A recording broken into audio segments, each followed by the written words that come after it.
भक्तामर महास्तोत्र वर्तमान कलिकाल के अंदर वरदान है, और ऐसे महास्तोत्र का एक साथ सामूहिक पाठ हो तो विश्व के अंदर जो भी अराजकताएं हैं, अशांति है, युद्ध का तांडव है, उसको समाप्त करने में ये बहुत बड़ी ताकत, बहुत बड़ा संबल बनेगा। और 9 अक्टूबर सुबह 9:09 पर ये भक्तामर का सामूहिक पाठ हमारे परम आत्मीय प्रणाम सागर जी महाराज साहब की परम पावन भावना से जो भक्तामर दिवस के रूप में मनाया जा रहा है, उसका हमें अनहद आनंद है, बहुत खुशी है। और तमाम विश्व के लोग आदि व्याधि उपाधि से मुक्त होने के लिए 9 अक्टूबर को भक्तामर का सामूहिक पाठ करके आत्म कल्याण को प्राप्त करे, ये हमारा अंतःकरण से बहुत बहुत आशीर्वाद है। भक्तामर स्तोत्र की अचिंत्य महिमा है, इसके एक एक श्लोक का प्रभाव अद्भुत है।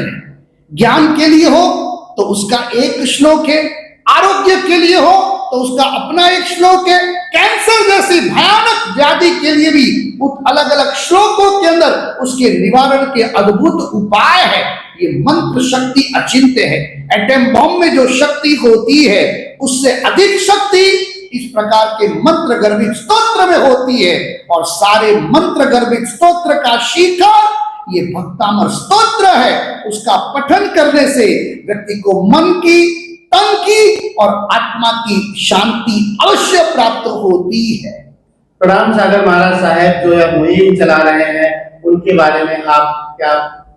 प्रणाम सागर जी महाराज साहब बहुत उत्तम, संयमी, निर्मल और पवित्र आत्मा है, और उन्होंने भक्तामर को आत्मसात किया है। इसलिए हम सभी उनको लाड और प्यार से भक्तामर बाबा के नाम से ही पुकारते हैं। उससे आप कल्पना कर सकते हैं उनके रोम रोम रोम के अंदर भक्तामर है, और बहुत ही सरल मना, हम तो बहुत ही साथ रहे हैं। और उन्होंने जो ये अद्भुत प्रकल्प शुरू किया है, हम उनके साथ हैं, उनकी पवित्र आत्मा को भी हम नमन करते हैं। तो भारत एक ऐसा देश है जो शांति की बात करता है, अध्यात्म की बात करता है और भाईचारे की बात करता है। इसी भावना को लेकर के भगवान महावीर के निर्माण के पहले 9 अक्टूबर को एक साथ एक आवाज में भक्तामर का पाठ किया जा रहा है। अलग अलग तो होता है, लेकिन जैसे एक साथ पानी बरसता है तो बाढ़ आ जाती है, एक साथ कोई घटना घटती है तो काफी जन हानि होती है। तो क्यों ना हम एक साथ मिलके भक्तामर का पाठ करें, जिससे सारे भक्तों को अमरता का संदेश मिले, सारे भक्त सुखी रहे, सर्वे भवन्तु सुखिना, सर्वे सन्तु निरामया की भावना को लेकर के यह पाठ किया जा रहा है। इस पाठ में ना कोई जैन धर्म नहीं है, यहाँ तो प्राणी मात्र के लिए पाठ है। हिंदू भी करेगा, मुसलमान भी करेगा, सिख भी करेगा, ईसाई भी करेगा। सर्व संप्रदाय के लोग सुख शांति के लिए, प्राकृतिक आपदाओं से लड़ने के लिए इस प्रकार के भक्तामर का पाठ सारी दुनिया में किया जा रहा है। और मुझे पूरा विश्वास है इस पाठ के प्रभाव से हम कोरोना से अपना बचाव कर पाए। यही भक्तामर का पाठ हमारे प्राकृतिक आपदाओं से बचा सकता है। देखिए, आचार्य डॉक्टर प्रणाम सागर महाराज साक्षात मेरे परम गुरु हैं, और मेरे परमेश्वर गुरु सन्मति सागर महाराज के हमेशा मेरे ऊपर आशीर्वाद रहे हैं। मैं आपको बता देता हूं कि यहां नेस्को में भी एक बहुत बड़ा कार्यक्रम हुआ था, बहुत बड़ा कार्यक्रम हुआ था नेस्को में भक्तामर के बारे में। भक्तामर एक ऐसा ग्रंथ है जो चारों फिरकाओं को एक करता है। विश्व में एक ही ग्रंथ ऐसा है जो जैन समाज के चारों फिरका मानते हैं, और प्रणाम सागर महाराज का एक प्रण है कि हमें कुछ न कुछ बात पे एकजुट होना पड़ेगा तो ही हमारा कल्याण होगा। और भक्तामर एक ऐसा ग्रंथ है जो आदमी के सभी दुखों को दूर करता है।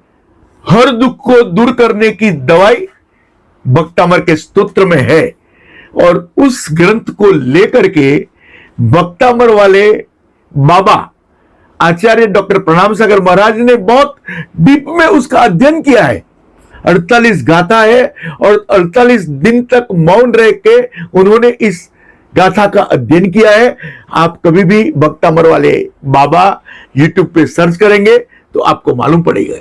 ऐसे हमारे आचार्य डॉक्टर प्रणाम सागर महाराज 9 तारीख को 9:09 को भक्तामर दिवस के रूप में विश्व में उसको प्रचलित करते हैं और हर मंदिर में वो एक आह्वान करते हैं कि आप भक्तामर का पाठ कीजिए।